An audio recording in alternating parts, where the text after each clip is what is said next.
Hi, everybody. Tim Hughes here. I'm the CEO of DLA Ignite, and I've got Deirdre with me today, and we're going to be talking about bringing feel back into communication. Deirdre, before we get started, where can people find you? Well, they can find me on Twitter. I'm at Deirdre Breakenridge. Connect with me on LinkedIn or check out my website, DeirdreBreakenridge.com. And you've got a book as well, haven't you? Is that yes. On the back shelf? Yes, I have a few books on my back shelf. I'm a business author. Latest book coming out is Answers for Ethical Marketers, and that's on April 22nd. Ooh. And I'm a children's book author as well. So that's A Whisper from Noel, and there's a whole story behind that. I'm sure we'll get to it. Fantastic. So you've been on a journey, haven't you, in terms of your life, in terms of getting here. So why don't you explain that, Deirdre, in terms of why we're talking about putting the feel back into communication? Well, thank you, Tim. Thank you for the opportunity. It was quite a journey, and unfortunately, it was a tragedy that really had me step back in everything that I did. So here I was, a communicator, public relations, professional, marketer, strategist for 30 years. And sadly, in 2018, my stepdaughter, Noelle, ended her journey with us. And when you're in communications and somebody who focuses on verbal and nonverbal cues, I really stepped back and I wanted to understand what millennials were thinking and feeling. Mm-hmm. And in order to do that, I set out on what I called a passion project. And I never knew what it would turn into. I just wanted to talk to millennials. Yep. And I did. I spoke to over 100 millennials to see how they were feeling. It's amazing, doing that. It's a fantastic piece of research. Thank you. And it turned into a study because I started to record the qualitative data.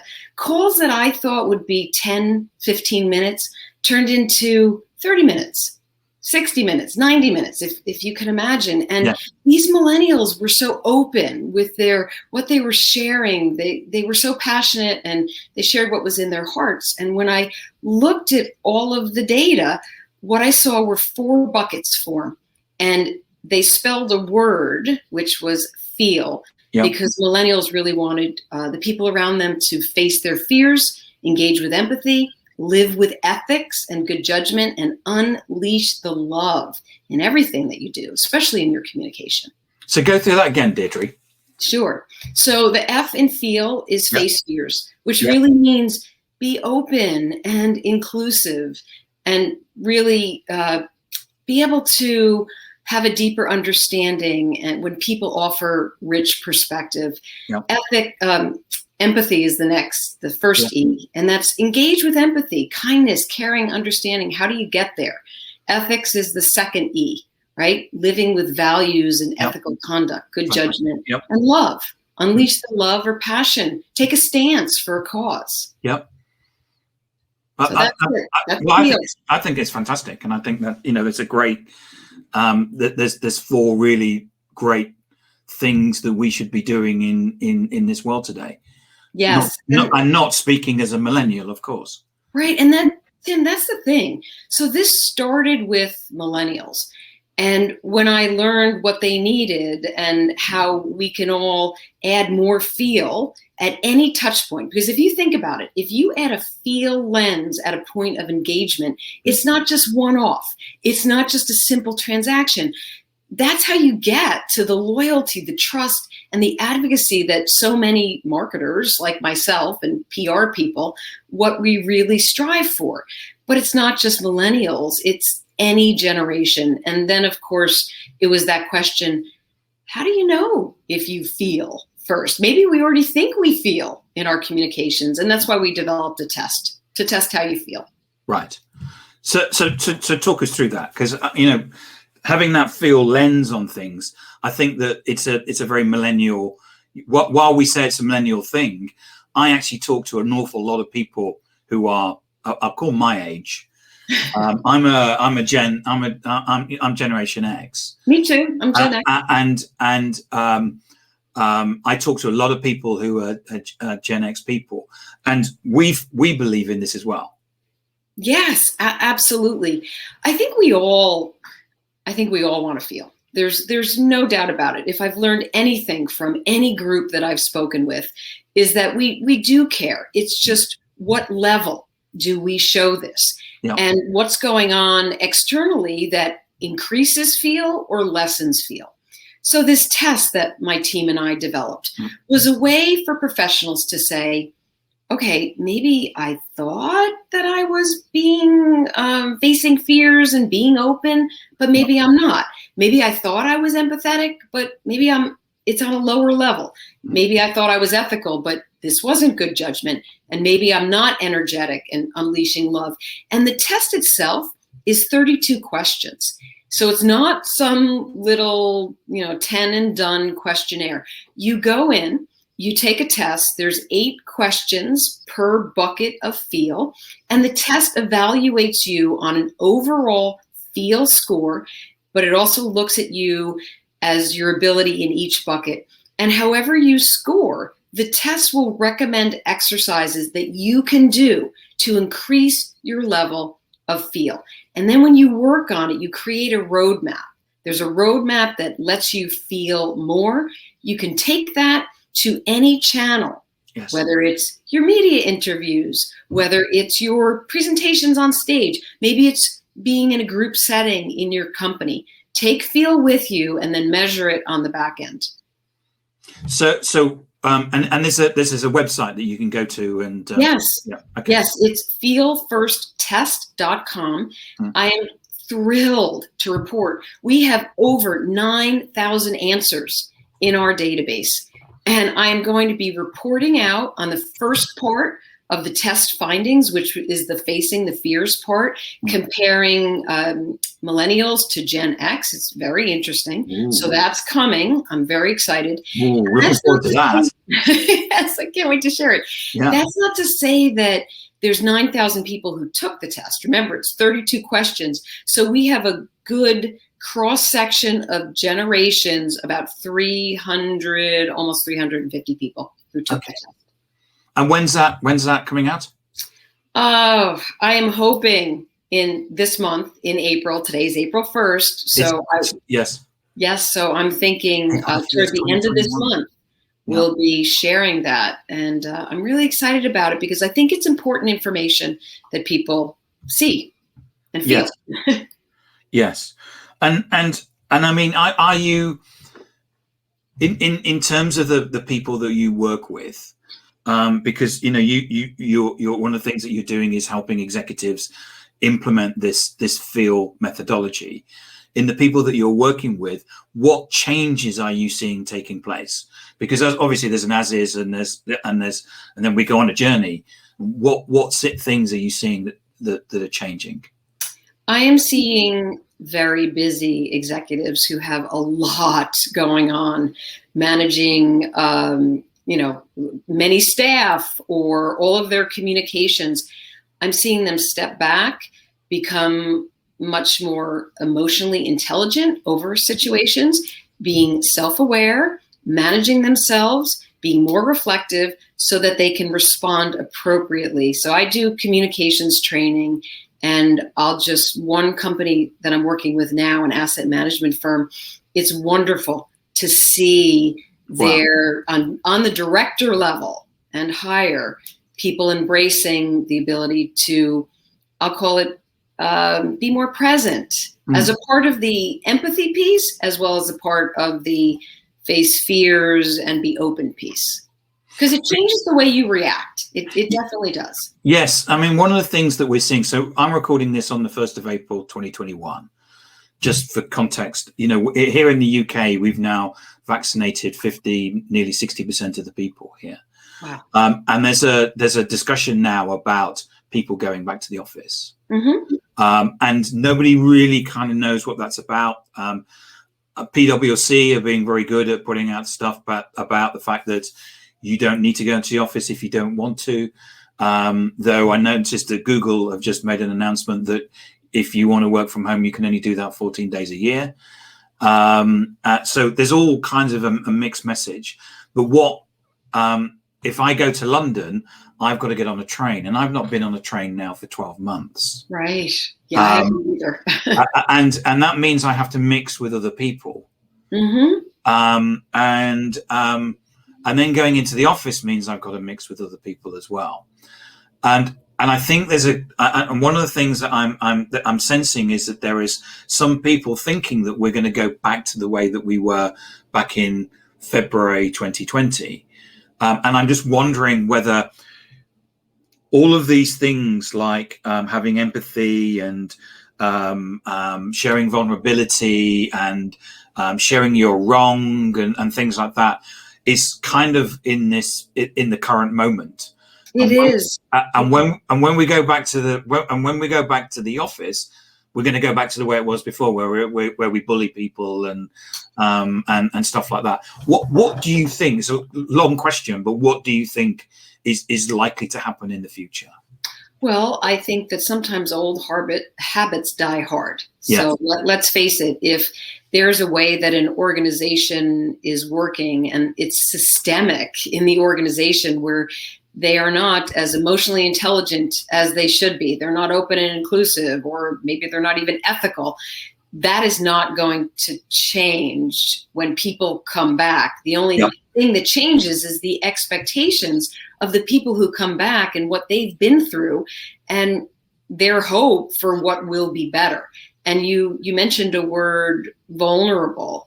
It does take a level of vulnerability or this openness to build trust. What builds trust is when people break down walls and they're not trying to prove something. So I think there is a lot of work to be done, but this type of feel is an imperative right now, because it is hard in and of itself as someone who has not been in an office setting for I don't know how long to just go back into that setting. It is not the same as it was before. So something has to change. And I do think it starts with leadership and their ability to be more emotionally intelligent. Yes, I think that I think certainly what we're seeing in the UK is that the leadership that isn't emotionally intelligent is being called out. It's hard. And I think it's very difficult because of, there's, if you're a leader now, you're probably been in business for 20, maybe 30 years. Right. There's 20 or 30 years of legacy behavior, not necessarily your behavior, but behavior that's taken place in business. And now I think it's a bit of a cliche, but we have moved forward like 10 years in the thinking. Emotional intelligence is the thing that we've all had to learn and grow up with over the last 12 months. Definitely. And I think there's a component of emotional intelligence that I'm hoping isn't forgotten. It's that, yes, we know we need to be present and self-aware. That's number one. Have this discipline and self-management, because this is all about managing your own emotions to get to somebody else's, but to be more reflective. And I think that is an important piece that I don't know how many professionals at the end of the day or even after something happens, as a part of your roadmap, you need to think about those communication situations. What went right? What could have been better? What level of empathy was I on? And I even talk about this as a part of a roadmap. Are you showing cognitive empathy, emotional empathy, or compassionate empathy? And do you know the difference? And do you work to get to compassionate empathy? And you talked also about having situations in meetings where you actually talked about how you were feeling. Yes. So explain that to me. Yes. So, meetings, I noticed this, some good things came out of the fact that we were on Zoom.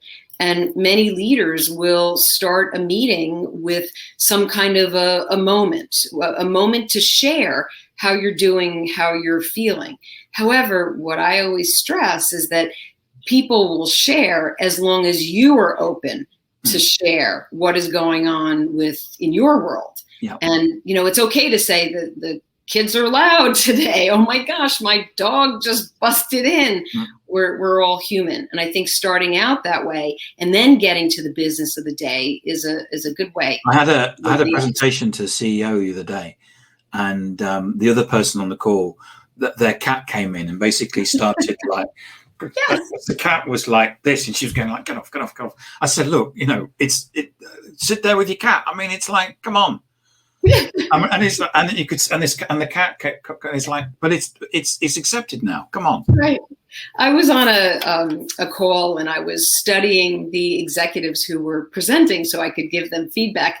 And the CEO, he was in the middle speaking to investors, and his son came in and popped on his lap, and he continued to speak. And then he said, okay, hold on 1 second, put it on mute, and gently ushered his child away. It was the most beautiful thing. And he was so calm and collected and present and aware. And that says, I'm human. This happens. And these are things that we have to embrace. And I think most people are, acceptable of that. Yes, definitely. Yes. So, I mean, is there anything else that we can be doing as leaders to implement feel and be and I'm going to use it's about having that emotional intelligence. Is there anything else that we can be doing? Yeah, so I think we also have to recognize there is this component of the love part. And you don't hear love a lot in business. Sometimes you don't even hear feel in business. But for the love part, it is about taking a stance and your passion. And what I heard from millennials was complete and utter disappointment that many of their leaders around them, whether it was managers, supervisors, or executives of the company, would talk internally about how they felt in terms of what was going on in the industry. And, they bonded together, but missed the opportunity externally to take a stance and have a voice. And millennials really feel that that's important, to match their energy and passion. People have said that millennials are lazy. Well, that's not the case at all. It's you need to match their energy and passion, and they will go the distance. Yes. Yeah. My partner has a 25-year-old, and he's not lazy. He's very hardworking. Exactly. But I mean, he channels that energy in different places. For example, he lives in London, but he recently got a job in March, so he was in travel. So we said, leave that, go and get another job. So last March he was interviewed online. His first day was online. I think he's only ever went in the office once. So he's actually said, well, I might as well go and live in Barcelona because it's cool there, and I can go skateboarding and stuff like that. And it's like he's no less lazy. Right. All he does is that he's seeing the opportunity for what it is, and channeling that energy in the way that he wants to. Exactly. But yes. And I heard a story about somebody they resigned, a millennial. They resigned, and the manager said, "Why? Because you've only been here like 3 or 4 months." And he said, "Well, when I asked you if you could come and pick me up. I think his car was in the being in the garage or something. So he said, can you come and pick me up?" And so the manager did. He said, but the manager basically drove them straight to work. And what the millennial was expecting was for them to go and buy a coffee and maybe to hang out for a bit. Right. Yeah, it's a different mindset. And it's a completely different mindset in terms of the manager the manager individual contributor relationship is shifted. And while we're always told in leadership is that the people that report to you are not your friends, sometimes there's an expectation that there is more friendship to take place. Exactly. Which kind of then fits with your engaging with empathy and also having the ethics as well. Yes, and we also have to remember in that scenario that you just pointed out, millennials don't live to work, right? So something happens. They don't necessarily want to go right into the office. They work to live. And the more breaks that they take, and they have all different times, for millennials or really for anybody, designing your day and knowing when your energy is at its peak can really help. So they have a different mindset. And I think that if managers and supervisors and executives were more tuned in, they would not only hear the cues, but they would see the body language and sense so that they could head off anything that would cause a millennial to say, oh, I'm done. I'm going to leave. And millennials, I know that, people say they're lazy, but I know that they'll work on Sunday. Yes. To enable them to take a half a day on Friday or whatever what they're trying to do. That's right. They'll work until 12 o'clock at night. Yeah. Whereas our generation, my generation, generally is still think it's the factory system that we have to work from 8 till 5 or 8 till 6 or something like that, and that's the way work is. That's right. When I was younger, I remember knowing that it was the 9 to 5 day, but if I got there a little bit earlier, I could, before the CEO, I could sit outside the office and I would be the first one that he would see, but it was still within a framework of a day. Yes. And I could stay till 6 and I'd be one of the last ones in the office and be recognized. It's a different world now. Yes. And I used to have a manager that used to leave his jacket on the back of the chair so that people used to think he was still in the office. Did you ever have the manager who at 5 to 5 would give you something to do and you're like, oh. Yes. All the there's something and it means working at the weekend, and at which point everyone would sort of like duck down. Right. Exactly. Yes. It's just a whole different lifestyle. Although as an entrepreneur, I'm always, I find times when I'm on that the rest of the world isn't, but that's okay because it's my high creative time. Deirdre, thank you so much for coming on and talking about feel and putting the feel back into communications. It's been an education. It's been fantastic. And remind people where they can get hold of you. Yes, absolutely. So my website is DeirdreBreakenridge.com. I'm on Twitter at @DBreakenridge, and also connect with me on LinkedIn. I'm also a LinkedIn learning instructor. So right. Thank you, Tim. Thank you so much. Hey, you're welcome. It's been fascinating. I mean, it's as I said to you before we came on, I learned so much on these things, and I'm kind of addicted to them now. I went through this stage of stop doing them, and then I actually forced myself to do it because I'm glad you're doing this. And then I got to the point now where I'm like, oh yeah, I've got an interview today. I can't wait for that. Oh yeah, it's going to be about this. It's going to be this. So I love it. I mean, it is fantastic. It shows. It's terrific.